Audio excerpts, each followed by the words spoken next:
Mounting over plans to develop 100 acres of upland forest within Nairobi National Park.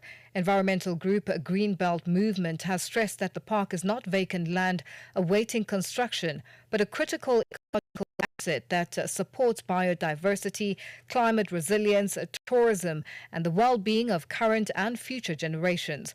The organizations, alongside other environmental groups, is calling for the immediate suspension of any planned construction until meaningful public participation has taken place and assurances are provided that the development will not come at the expense of protected ecosystems. And for more on this, we are joined on the line by Job Mwangi, the Advocacy Manager at the Greenbelt Movement. Job, good afternoon, and thank you for joining us on Africa Update. Good afternoon, Lulu. Glad to connect and to discuss with you. Now, Job, how will the development affect wildlife movement, just breeding patterns, and why is this 100-acre section of upland forest so important to the ecological health of the Nairobi National Park? I think the best place to start, Lulu, is not to conflate issues. Here we are dealing with two main things.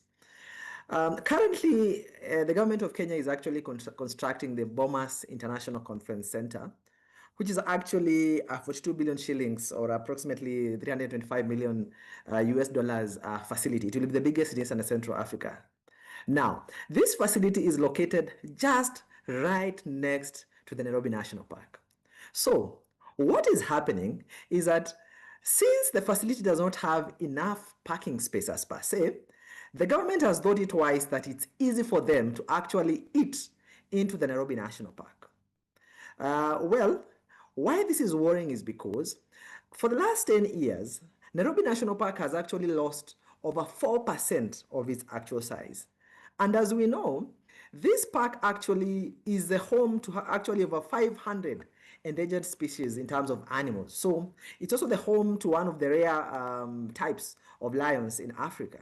So if the government is allowed to eat into this part, which now they want to build a parking space, then what we're trying to say is we are allowing an irregular process to actually be allowed. Another major issue that we have as Greenbelt is that the people, through our constitution, are actually supposed to be involved continuously in what we call public participation. In this process, in spite of many organizations, including Greenbelt, trying to seek information from the government on what exactly are they doing, we've not been informed. And this has resulted to actually us, Just Act and Friend of Nairobi National Park, going to the extent of having demonstrations. And what happened last week is once we did that, we got the government sending police our way.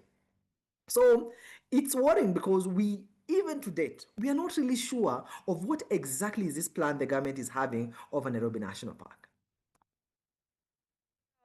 This is not the first time a construction is done on national parks. We've seen with the Ritz-Carlton Masai Mara Safari Camp located in the Wildlife Migration Corridor in the Masai Mara National Reserve.